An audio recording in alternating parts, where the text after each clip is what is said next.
यह चैनल राय बनाने के लिए नहीं, हकीकत समझने के लिए है। सवाल खड़े करने के लिए नहीं, सवाल का जवाब ढूंढने के लिए है।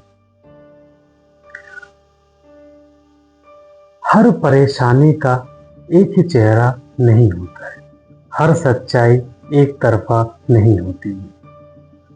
कभी कभी जो हमको पीड़ित दिखाई देता है वो भी हो सकता है किसी मजबूरी में।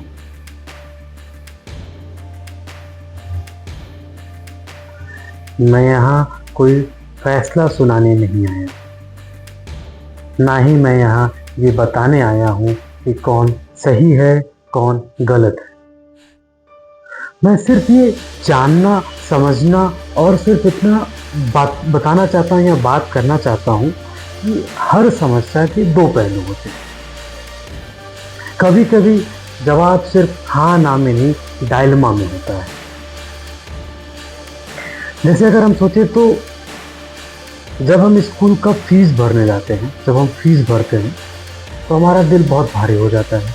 हमें ये लगता है कि इतना पैसा, इतना फीस हम आखिर दे क्यों रहे हैं। लेकिन उसी समय पे जो हमारे सामने है वो कोई शिक्षक है जो कि अपने महीने के आखिरी तारीख का इंतजार कर रहा है। स्कूल का प्रबंधन है, मैनेजमेंट है वहाँ का, जो इंफ्रास्ट्रक्चर है, बिजली है, वेतन है, किराया है, सब कुछ मैनेज करने की कोशिश कर रहा है। सवाल ये नहीं है कि दर्द किसे है, सवाल ये है कि दर्द कितना है और किस हालात में है।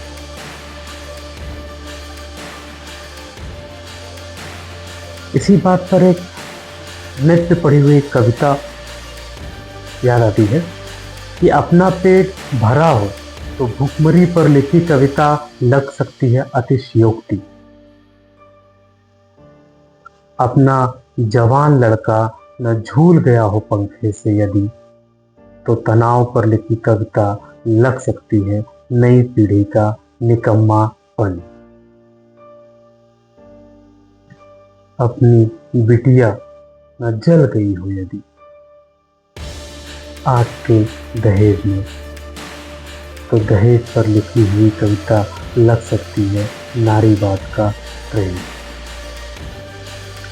अपने घर में यदि ना हो किसी को अस्थमा, तो प्रदूषण पर लिखी कविता लग सकती है फैंसी चोचला। अपने माता पिता यदि जा पा रहे हैं प्राइवेट अस्पताल और अपने बच्चे यदि जा पा रहे हैं प्राइवेट स्कूल, तो बेरोजगारी पर लिखी कविता देशद्रोह लग सकती है। अपने हृदय में यदि बदलाव से अधिक हो बदले की भावना, तो प्रेम और सौहार्द पर लिखी कविता लग सकती है बेवकूफी।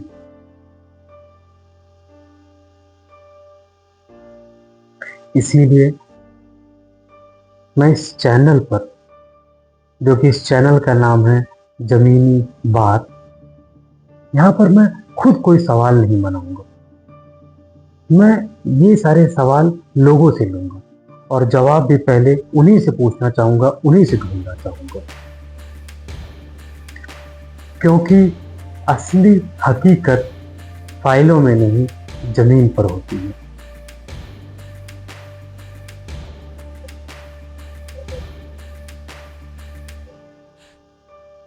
और जब हम लोगों से जवाब समझेंगे, अगर हमको लगेगा ये जवाब इतनी सच्चाई नहीं, इसके आगे भी हम अगर कुछ ढूंढ सकते हैं, उसके बारे में सॉल्यूशन ढूंढ सकते हैं, तब उस विषय को हम लोग एक्सपर्ट्स के पास जाएंगे। और एक्सपर्ट्स कौन होगा? जो कि उस विषय में रिसर्च कर रहा हो, क्योंकि मैं किसी चीज़ का ज्ञाता नहीं हूँ। और अगर उस बात पे, उस चीज़ों पे हमको कुछ चीज़ें मिलती सॉल्यूशन, तो हम ये सोचेंगे फ्यूचर रोड मैप किस तरीके का हो, क्योंकि समाधान, हंगामा करना आसान होता है और हल ढूंढना कठिन। शोर सब मचाते हैं, रास्ता बहुत कम दिखाते हैं। मैं पत्रकार नहीं हूँ, मैं नेता नहीं हूँ, मैं भी आप ही की तरह एक नागरिक सिटीजन हूँ, एक इंसान हूँ, एक ह्यूमन बीइंग हूँ। इसीलिए मैं ये कोशिश करूँगा कि इस मंच पर ना किसी को दोषी ठहराया जाए और ना ही किसी को भगवान बनाया जाए, क्योंकि गलतियाँ हम सब में होती हैं, हम सबको सुधार की ज़रूरत होती है।